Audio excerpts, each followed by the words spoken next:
10 दिवस करत नाही नंतर करतोय असं नाही पाहिजे.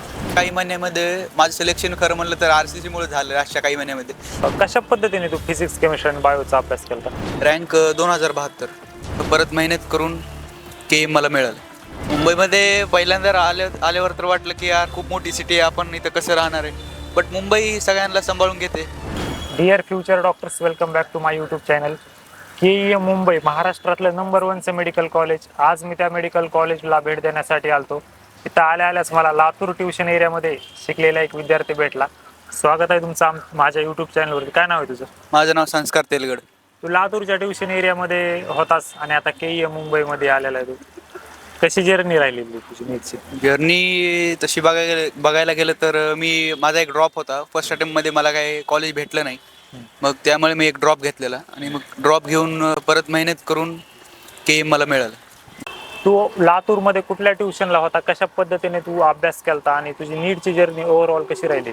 मी लातूरमध्ये मोठे सरांच्या RCC येत होतो आणि मी 11-12 आणि माझं ड्रॉप इयर रिपीटचं इयर पण RCCलाच होतो. आणि माझी जर्नी बघायला गेलं तर 11-12 मध्ये जेव्हा मी फर्स्ट अटेम्प्ट दिला तेव्हा मला 621 मार्क्स होते. बट तेव्हा काय माझं सिलेक्शन झालं नाही. 2024 मध्ये किती कट ऑफ होता? 632. हां, 632-35 असेल ओपनसाठी. 621 मार्क पडून देखील तुझं सिलेक्शन झालं नाही नाही. झालं. आणि 25 मध्ये किती पडले का? 25 मध्ये 591. 591. हां. कट ऑफ पण हाय होता. पेपर पण खूप टफ होता. पेपर टफ होता. रँक किती होती तुझी? रँक 2072 ऑल इंडियामध्ये? ऑल इंडियामध्ये. म्हणजे हे खूप प्रेस्टिजियस मेडिकल कॉलेज आहे.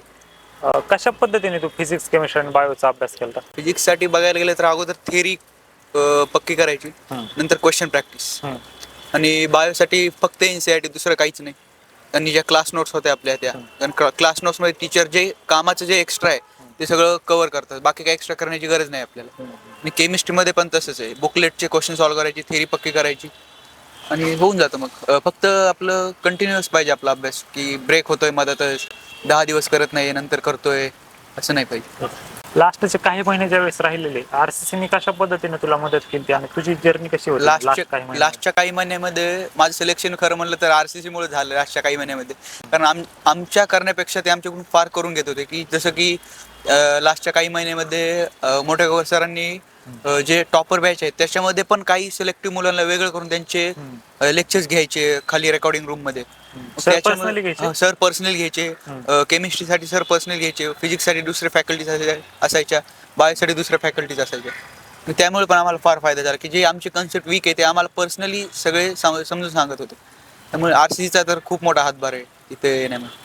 तुझ्या पालकांनी कशा पद्धतीने तुला सपोर्ट केला नीट तयारी करत असताना? हां, ती पण एक गोष्ट आहे की पालकांचं मला काय असं स्ट्रेस नव्हता की तुला मार्क कमी येत आहे, कधी जर मार्क कमी आले तर मार्क कमी येत आहे किंवा तू अभ्यास करत नाही. माझे वडील म्हणायचे काही नाही होईल, फक्त तू मेहनत कर किंवा टेन्शन घेऊ नको. पेपर एक्झामला जाण्याच्या अगोदर पण काही नाही म्हणले, जर सिलेक्ट झाला तर चांगले म्हणले, नाही झालं तरी काही टेन्शन घ्यायचं काम नाही, आपण दुसरं काहीतरी करू. त्यामुळे मग मला काही पेपरचा स्ट्रेस पण नव्हता. लातूरच्या ट्युशन एरियामध्ये शिकून तू आज महाराष्ट्रातल्या नंबर 1 मेडिकल कॉलेज म्हणजेच त्या सेट GS मेडिकल कॉलेजमध्ये शिकत आहेस. तुझी लाईफ कशा पद्धतीने चेंज झाली? मुंबई एवढी मोठी सिटी. मुंबईमध्ये पहिल्यांदा आल्यावर तर वाटलं की यार खूप मोठी सिटी आहे, आपण इथं कसं राहणार आहे. बट मुंबई सगळ्यांना सांभाळून घेते, ती एक फॅक्ट आहे. जसं जसं कॉलेज पुढे जातंय तसं तसं मजा येते कॉलेजमध्ये.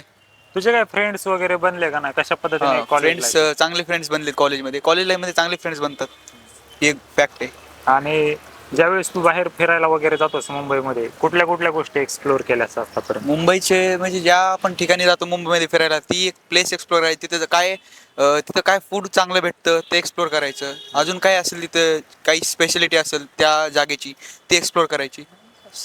तुझ्या कॉलेजला 10 आउट ऑफ किती मार्क्स देशील तू? 10 आउट ऑफ 10. अकॅडमिक्स खूप चांगली. हो.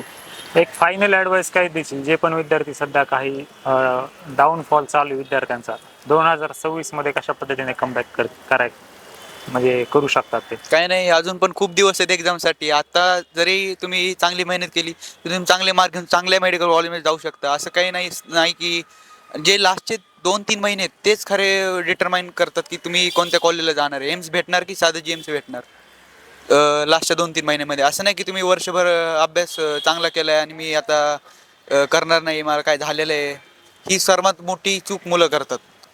की लास्टला रिव्हिजन करायचं नाही, टेस्ट द्यायच्या नाही, टेस्ट सिरीज द्यायची नाही. ही चूक सगळे मुलं म्हणजे जवळपास बरेच मुलं करतात. त्यामुळे त्यांचं सिलेक्शन होत नाही.